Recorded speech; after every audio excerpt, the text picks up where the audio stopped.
E é o Cruzeiro, a partir de agora, aqui no Rádio Esportes. Cruzeiro que está se reapresentando na Toca da Raposa 2. E é pra lá que a gente vai. Alô, Pansieri, boa tarde. Bom dia, na verdade, 11h56. Bom dia, Pansi. Bom dia, Damião. Um abraço para você, para quem tá ligado com a gente aqui da Itatiaia. Falamos do Cruzeirão em nome de Betfair. Betfair e Cruzeiro, o jogo é outro. Dia importante, a temporada 2024 começa hoje de forma oficial para atletas, comissão técnica e diretoria. Estamos aqui na Toca da Raposa 2, em frente ao campo de grama sintética, que inclusive que é utilizado pelo profissional, pela base. É o Cruzeiro nessa reapresentação para alguns, apresentação para outros, e também a chegada de Larcamon, que falou de forma oficial também com a imprensa. E eu abri a coletiva, vamos trazer então aqui a palavra do Larcamon. Bom dia para você, professor, em relação a esse trabalho no Cruzeiro, como é que foi essa vinda para o time celeste, esse convite? Sabemos de um processo seletivo que o Cruzeiro faz, e recentemente eu até entrevistei o Pessolano, né, que foi também treinador do Cruzeiro, e ele falava muito bem das suas características, da forma de jogo. O que dá para falar em relação ao que está por vir, Larcamon? Bueno, buenos días para todos, feliz año. Voy a contestar en español, me comprometo a prontamente estar hablando en portugués o intentando hablar en portugués para comunicarme como quiero. Bueno, la verdad que en lo personal fue una oportunidad que se dio en un momento para mí muy oportuno. Creo que después de 3 años muy buenos en México, al igual que la estadía que tuvo Paulo, que es un fútbol sumamente exigente, sumamente competitivo, pero que bueno, que obviamente el estar hoy al frente iniciando este proceso para mí es sin lugar a dudas un enorme desafío, una gran oportunidad y bueno, con mucha ilusión de que sea con mucho éxito, acorde a lo que es la historia, la tradición de un club tan grande, así que con muito entusiasmo e com muito compromisso principalmente. Bom, queria que você falasse um pouquinho pra gente do seu estilo de jogo e principalmente até porque vem reforços para cá, já chegaram ontem. O Romero voltou, né, para o Cruzeiro, o Dineno também, que é um jogador que você conhece. Como é que você, com o seu estilo de jogo, esses jogadores podem agregar nessa temporada? Bueno, a ver, recién Pedro hablaba de un poco la compatibilidad en cuanto a la identidad y a la propuesta que el club y el proyecto quieren desarrollar y el estilo de juego que me caracteriza, equipos dinámicos, protagonistas, ofensivos, con una clara identidad colectiva, que el potencial se alcanza a partir de ser equipo, de ser un conjunto. Y principalmente con una intención de generar muy buenas sensaciones, emociones en la torcida. Sabemos que este club es un club que tiene una torcida muy importante, que es pasional, que tiene una historia, una tradición muy importante. Entonces nosotros también el compromiso está con las emociones que queremos despertar y esa comunión, esa sinergia que queremos lograr con nuestra hinchada. Entonces, principalmente un fútbol muy representativo de lo que es la identidad de Cruzeiro. Bueno, Lucas y Juan, como bien vos decís, son jugadores que conozco. Con Lucas trabajé todo este año. Con Juan hace 3 años que me vengo enfrentando, con lo cual sé la clase de futbolista y también de persona y elemento dentro de un grupo que es, y principalmente en lo que pueden ser aporte, además de por los aspectos futbolísticos, que quizás es lo más evidente, desde lo personal, profesionales de mucho empuje, de mucha energía, de mucha lideranza, como se dice acá. Entonces, creo que es la búsqueda y el aporte que nos pueden dar a partir de este proceso. O Cruzeiro teve ano muito exitoso na base. foi campeão da Copa Brasil Sub-20, campeão do Campeonato Estadual Sub-20 e terminou o ano com muitos jogadores da categoria de base no elenco profissional. Você é um técnico que gosta de utilizar a base no seu trabalho, você dá chance para jovens jogadores, até pensando, como você mesmo falou, no calendário brasileiro que é muito pegado, a gente pode esperar jovens da base que estão se destacando, entrando no time, tendo oportunidade? Soy un técnico que en esencia es formador. Mi carrera, mi trayectoria, mucho antes del plano profesional, tiene que ver con años en el fútbol joven, en el fútbol formativo, con lo cual me identifica, pero también entendiendo de que el lugar no es que yo se lo doy simplemente, sino que el juvenil lo gana, se lo gana y tiene la capacidad y la posibilidad de no solamente participar, sino consolidarse. Porque creo que el objetivo no tiene que ver con darle lugar a los jóvenes, sino que los jóvenes, el lugar que se les da, lo aprovechen y lo tomen y se consoliden como elementos del primer equipo.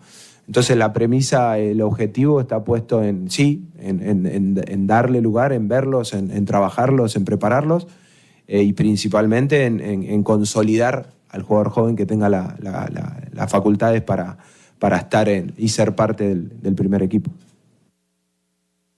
Legal, seja bem-vindo então, Nicolás Larcamón, já chamado de Nico aqui por todo mundo na Toca da Raposa 2, ele que tem essa missão de comandar o Cruzeiro a partir de hoje, nessa pré-temporada do Clube Celeste. E aí, Damião, alguns pontos interessantes também dessa entrevista coletiva, que eu até anotei aqui. Ele falou sobre o calendário, porque no futebol brasileiro tem muito jogo e com a Copa Sul-Americana vai aumentar mais ainda.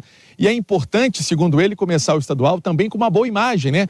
E isso é importante até para conhecer os atletas e passar essa força para o torcedor, para ter essa sinergia com o torcedor celeste em relação ao que vem sendo trabalhado aqui na Toca da Raposa. Um outro ponto, ele disse dessa competitividade entre os atletas, que isso também é fundamental, que isso cria também uma disputa fundamental dentro do grupo que traz bons resultados dentro de campo. E analisou também, foi uma pergunta de um companheiro sobre 3 ou 4, uma linha de 3 ou linha de 4 defensores. Ele falou que vai depender muito do time que vai enfrentar, o time se tiver um esquema um pouco mais ofensivo, se é um esquema um pouco mais defensivo, isso tudo vai depender do jogo que o Cruzeiro vai fazer na temporada, porque é também aí uma, vamos colocar assim, uma forma de trabalho dele de gostar de uma defesa ali com 3 zagueiros, como fazia recentemente no Cruzeiro, até na versão 2022, o Paulo Pessolano. Ele falou que vai depender muito da equipe que ele vai enfrentar na sequência aí do trabalho que está começando aqui na Toca da Raposa. E saindo o Nicolás Larcamón, também o Pedro Martins, diretor de futebol, começando também a falar aqui na Toca da Raposa. Damião? Bacana demais, Pansieri. E legal também é a gente voltar a ver você na Toca da Raposa, ver o repórter próximo de onde estão acontecendo as coisas. Isso é muito legal. E aí, parabéns ao Cruzeiro, que tomou essa iniciativa já no ano passado, né, Pansieri? Já no ano passado. E parece que vai permanecer. Vocês vão poder acompanhar os treinamentos do Cruzeiro na temporada, né? Sim, não serão todos os treinos abertos. Alguns serão abertos e o mais legal é até esse registro, a Toca da Raposa com uma sala de imprensa novinha, muito moderna, estilizada, funcional, bem legal mesmo, demais. Já nessas reformas. Muito bonito, a gente vendo aqui, eu ainda não conheço a sala de imprensa da Toca, essa nova. Mas a gente vendo, para você que não está vendo, é só você ir para o YouTube. Vá para o YouTube agora, corra para o YouTube da Itatiaia para você poder acompanhar a nossa transmissão também no YouTube com imagem lá da Toca da Raposa, onde está o Emerson Pansieri. E acabou de mostrar na entrevista do Larcamón a nova sala de imprensa. Ficou parecendo um teatro, parecendo um cinema. Ficou muito legal, muito bacana. É igual um cinema mesmo. Cinema muito bacana. Ô, Romano, a importância da gente poder acompanhar os treinamentos até para poder informar para o torcedor o que está acontecendo e por que aquele time jogou ou não jogou da forma como treinou. Porque na verdade o repórter é os olhos do torcedor, do ouvinte, né? Ele principalmente assistindo aos treinos. E é bom a gente lembrar o seguinte, que a pandemia interrompeu os treinamentos e pós isso, por causa dos protocolos, os repórteres, a imprensa não entrou mais no CT. E aí tem muito clube que aproveitou isso, já queria proibir mesmo e já acabou proibindo. A gente está vendo mais agora do anfiteatro, vamos chamar assim, anfiteatro, né? Muito legal. E olha, o pessoal das TVs ficam posicionados na parte de cima, tranquilo, não atrapalha os repórteres que estão mais abaixo para fazer as perguntas, para fazer as coletivas. Muito legal. E tomara que outros clubes também abram os CTs para a imprensa voltar. E aqui a gente já manda o recado direto para o Atlético e para o América, né? Sim. Para os clubes de Minas, principalmente, que são aqueles clubes que a gente está com eles praticamente todos os dias. Então, que abra para o torcedor, não para o torcedor, né? Para o torcedor também, de vez em quando. Eu lembro que eu abria o centro de treinamentos no sábado para o torcedor que é sócio. É até uma forma. Hoje é uma dificuldade para poder. Como é que meu filho faz para entrar? Nossa, é tudo muito difícil, muito complicado. Muito burocrático. Muito burocrático. Então isso tem que acabar, porque o futebol ele é movido pela paixão popular. Quem gosta do futebol e quem move o futebol é o povão. Tem que aproximar, né? Tem que aproximar, até para fidelizar. Porque você imagina um garoto aí, um jovem, que tem a oportunidade de ver os caras do time que ele torce, os caras que ele é muito fã, de perto ali, né? Então é uma experiência que você acaba fidelizando. Fora que, pra gente aqui, fica menos difícil, né? A gente já fala um montão de besteira aqui no comentarismo esportivo. Porque a gente não tá no dia a dia, a gente não pode entrar no dia a dia, a gente não tem os olhos do repórter lá pra... De repente a gente está pedindo um jogador. Eu quero o Damião, por que o Damião não joga nesse time? Aí o Pance tá lá, no dia a dia, ele tá vendo, mas o Damião tá numa tiriça, meu amigo. Treina mal, chega atrasado no treino. Exatamente, eu vou até usar um exemplo aqui que não se deve... Um cheiro de cachaça o Damião, rapaz. Sabe? Então, ali a gente já tem uma condição de observar e passar para o torcedor uma situação muito mais próxima da verdade. Porque aqui a gente só tem, hoje, o que a gente tem de realidade são jogos. Eu acho que só muda pro bom. Não tem parte ruim disso. Acho que tem assim, por exemplo, algumas partes do treinamento, do trabalho, vamos supor, ele quer uma jogada ensaiada de falta. Mas isso acontecia antes. A gente tinha que sair do treinamento. Exatamente. Aí isso as acontecia. câmeras, etc e tal. Tem um episódio que aconteceu comigo quando eu comecei a fazer a cobertura do Diário do América, isso em 2012. O América decidiu o título mineiro contra o Atlético. E no último lance do treinamento coletivo, o lateral direito do América sofreu uma lesão. E ficou fora da decisão. A gente só soube porque a empresa estava lá, eu estava lá, eu vi. Então, assim... Se a gente não acompanhar, fica muito ao relato de talvez uma fonte que viu, mas aí ela não vê o treino inteiro, ela não viu o que aconteceu, um lance, às vezes uma particularidade. Se chega um jogador novo, às vezes o clube não divulga, mas a gente está lá, observa. Então são várias coisas que acrescentam e que é importante porque acrescenta em muito, ganha muito o noticiário que o ouvinte acaba acompanhando. E, consequentemente, aumenta o número de torcedores daquele time. 12:09, daqui a pouco, Pancieri, você volta para trazer mais Cruzeiro aqui no Rádio Esportes da Itatiaia. Pode ser, Panci?